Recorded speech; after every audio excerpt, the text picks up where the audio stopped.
So I guess the JK stood for just kidding this whole time.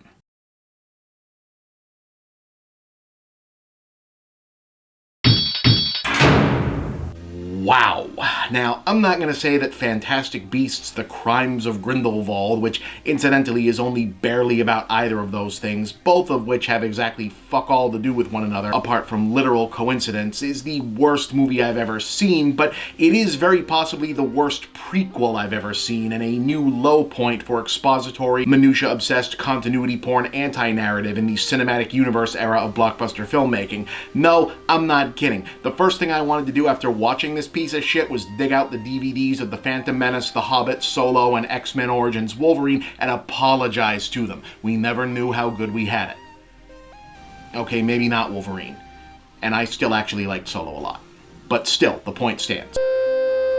Now, look, I understand Warner Brothers was in a tight spot here. They wanted to make more Potter movies after wrapping up the 8th film in the original series, Harry Potter and the Last Known Photo of Rupert Grint, but Rowling hadn't written more full books, and under the licensing agreement, they can't just make up stuff, plus they aren't going to get Daniel Radcliffe back until he's got alimony payments or buys an island or something, and plus anything actually interesting to do prequels about already got covered in flashbacks, so instead they threw together a weird side story ostensibly about Eddie Redmayne as a guy who's eventually going to write one of the Hogwarts textbooks, but is right now just a whiny This Universe version of a Pokemon trainer who gets wrapped up in the machinations of Johnny Depp as the bad guy who was Voldemort before Voldemort, basically, which they pretend is just background in Fantastic Beasts and Where to Find Them, but now shove right to the forefront in the new sequel, Eddie Redmayne and the confusing bullshit nobody cares about, which contrives a flimsy because Jude Law as sexy Dumbledore said so reason for Newt Scamander to jump back into the fray, dashing off to Paris and getting wrapped off in a sprawling cast of uninteresting characters, every other member of which appears to be the great aunt or uncle of some tertiary supporting character from the movies we cared about,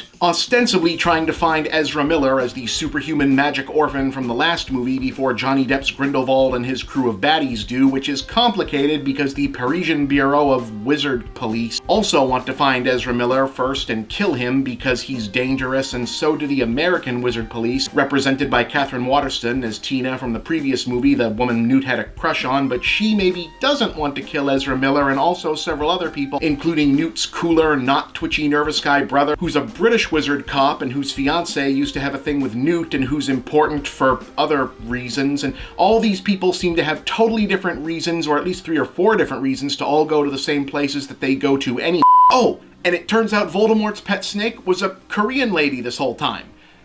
Yeah. I mean, I guess that's one way to retroactively make the series a little bit more diverse. I can't wait to find out which boring, interchangeable character I don't care about turns out to be the talking hat. Now, not only is all of this needlessly confusing and distractingly self-serious now that all of the characters are exclusively middle-aged adults instead of school children, but it's still in the Harry Potter universe, so everyone's name is still Bartlebing Snizzlepants or Professor Flibblyblum or whatever, but it's way too friggin' boring to hold your attention long enough to become less confusing. The basic outline is that Grindelwald needs to kill Dumbledore as part of his plan to rule the world, and he thinks Ezra Miller is the only person who can do that because he's believed to be the long-lost missing heir to some powerful wizard family bloodline, but which one of the long-lost wizard family bloodlines is some kind of spoilery secret, and it's the reason half the other characters are also chasing him, which actually culminates in a round-robin exposition shouting match sequence as terrible as anything from The Room, in which like 2/3 of the speaking cast stand around shouting pieces of his backstory to each other, and it's this endless melange of family betrayals and rape and illegitimate children and inheritance and bloodlines and honor and infanticide and surname swapping and lineage conspiracies and long-standing blood feuds between noble houses because fucking Game of Thrones has convinced every studio that this is what people want every fucking genre franchise to be now. Just this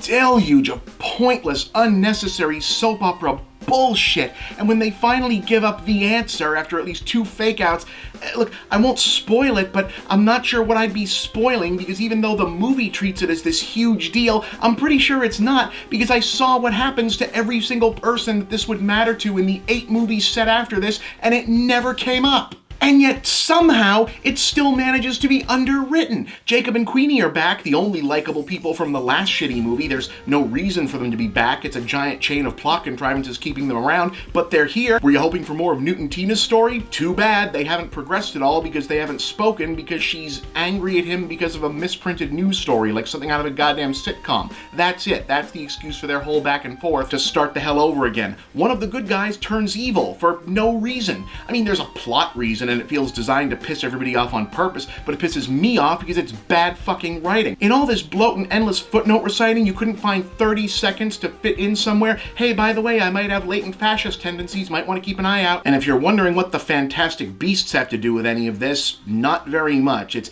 clear that both Rowling and the filmmakers have abandoned any ambition to make the Wizarding World movies anything more than a live reading of their own Wikipedia page, but they also need to be big effects blockbusters, so even though the story is all just dull assholes with stupid names arguing over a mopey dork's genealogy, the movie just awkwardly generates an excuse for Redmayne to wrestle a fake-looking CGI monster every couple of acts. And then you get so used to that rhythm that there's this bit where Depp takes all his bad guys away to go make bad guy plans and leaves this generic blue fire dragon thing for Newt and a bunch of shitty secondary characters to fight, and by now you're checked out, so when it's done you think, okay, good, glad that one's over, let's get to Hogwarts and get to the actual end of the movie, and then they head off to do that, and the movie ends. To be continued. A bunch of dumbasses nobody cared about fighting a special effect that doesn't matter as the Death Star trench here. No resolution. Fuck you. Warner Brothers already has your money. Come back next time. Maybe we'll tell you who sold Hermione's grandmother a car or something. This is everything wrong with movies like this. World building as structure instead of texture,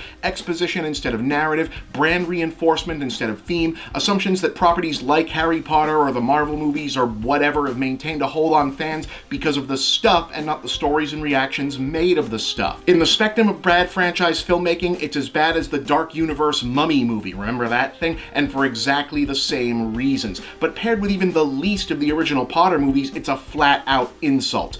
1/2 star. God, how many more of these fucking things do I have to watch?